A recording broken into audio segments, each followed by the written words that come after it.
प्यारे दोस्तों, ये वाक़या समरीन नाम की एक लड़की का है। समरीन नाम की लड़की की शादी हो जाती है। समरीन की शादी को 7 साल गुज़र गए, लेकिन 7 साल तक उसके यहाँ कोई औलाद पैदा ना हुई। समरीन फिर भी रब की रहमत से मायूस ना थी, रंजीदा ना थी। समरीन की सहेलियाँ और जो उसकी रिश्तेदारी में लड़कियाँ जो उससे बाद में शादी हुई, वो सब औलाद से मालामाल थे। समरीन बहुत ही ज़्यादा परेशान थी। समरीन से लोगों ने कहा कि औरतों के अंदर एक बहुत बुरी आदत होती है ताना देने की। तो इस तरीके से समरीन को लोग ताना देते और समरीन से कुछ औरतों ने कहा कि तुम अपना चेकअप कराओ।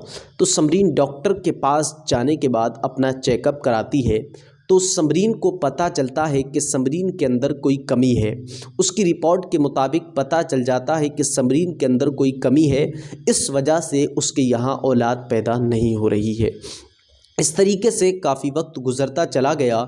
एक दिन समरीन की सास ने समरीन को ताना दिया और कहने लगी कि तेरी वजह से मेरा बेटा भी बे औलाद रहेगा और वो कभी वारिस नहीं बन पाएगा। तू मेरे बेटे को छोड़ दे। इस तरीके से समरीन से जब ये अल्फाज बोले गए, समरीन की आंखों से अश्क रवा दबा होने लगे।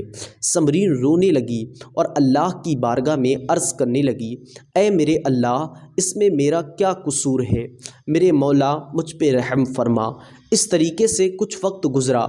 एक दिन समरीन के घर वाले जब समरीन के पास आते हैं मुलाकात के लिए, तो समरीन के घर वालों ने और समरीन की वालिदा ने कहा कि बेटा आप भी अपना चेकअप करा लीजिए। समरीन के शौहर से जब ये बात कह दी गई, तो वहाँ पर उसके शौहर की जो वालिदा थी, समरीन की सास, तो उन्होंने साफ़ तौर पर इनकार कर दिया कि मेरे बेटे के अंदर कोई भी कमी नहीं है। कमी तो सारी तुम्हारी बेटी के अंदर है, मेरा बेटा तो साफ़ है।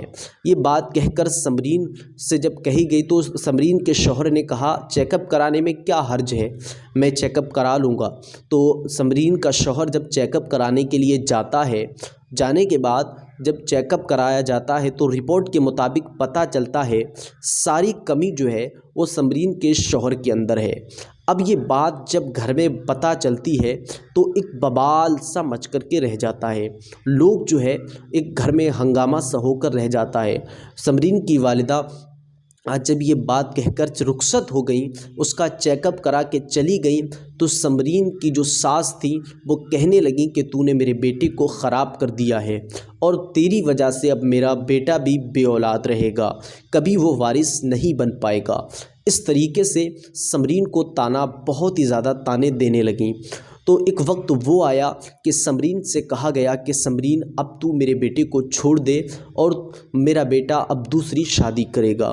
समरीन जो है वो अपने शौहर से कहती कि आप दूसरी शादी कर लीजिए, लेकिन समरीन का शौहर समरीन से बहुत ही ज़्यादा मोहब्बत करता था, वो उससे बहुत ही ज़्यादा प्यार करता था।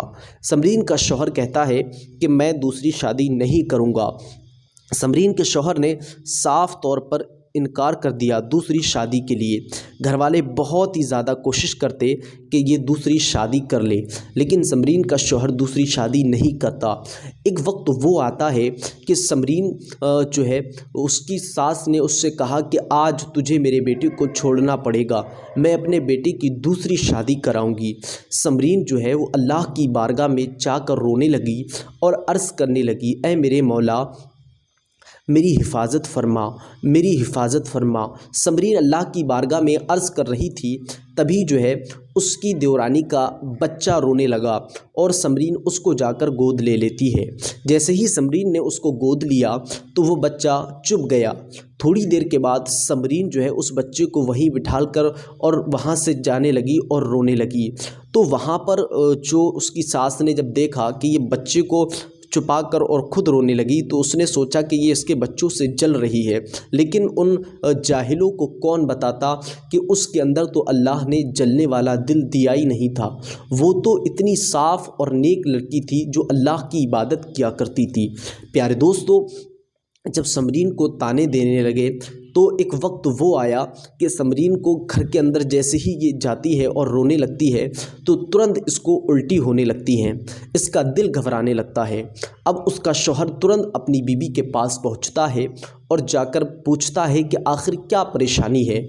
उसकी बीवी ने सारा माजरा उसके सामने बयान किया कि मेरा दिल बहुत ही ज़्यादा घबरा रहा है। तभी समरीन के शौहर ने डॉक्टर को बुलाया। जब डॉक्टर को बुलाया गया तो डॉक्टर ने समरीन को देखा, तो देखने के बाद समरीन जो है वो उस रिपोर्ट दे दी गई कि तुम्हारी बीवी जो है वो माँ बनने वाली है। अब समरीन को जो खुशी का माहौल था वो तो उससे रहा ही नहीं गया। समरीन ने तुरंत अपने फ़र्श पर अल्लाह की बारगाह में सजदा किया और अल्लाह की बारगाह में दुआ की, या अल्लाह तेरा शुक्र है तूने मुझे औलाद से नवाजा। तो देखा आपने कि जो डॉक्टरों ने इनकार किया था, डॉक्टर हजरात ने पहले मना कर दिया। डॉक्टर जो है वो अपनी डॉक्टरी के ज़रिए बताता है, लेकिन अल्लाह का कुरान कहता है इन्नल्लाह अला कुल्ली शैइन कदीर, बेशक अल्लाह हर चीज़ पर कादिर है। तो अल्लाह ने किस तरीके से समरीन को औलाद से नवाजा। तो कभी भी इंसान को मायूस नहीं होना चाहिए, इंसान को परेशान नहीं होना चाहिए। हमारी ज़िंदगी उसके हाथ में है। वो फरमाता है कि जो भी है वो हर चीज़ पर कादिर है। इन्नल्लाह अला कुल्ली शैइन कदीर, बेशक अल्लाह हर चीज़ पर कादिर है, वो जो चाहे कर सकता है। प्यारे दोस्तों, इस वीडियो से हमें ये सबक मिला है कि हम कभी भी किसी को ताना ना दें। अल्लाह हर चीज़ पर कादिर है, वो जो चाहे कर सकता है। मिलते हैं इंशाअल्लाह आने वाले वीडियो में। अस्सलामु अलैकुम वरहमतुल्लाहि वबरकातुहू।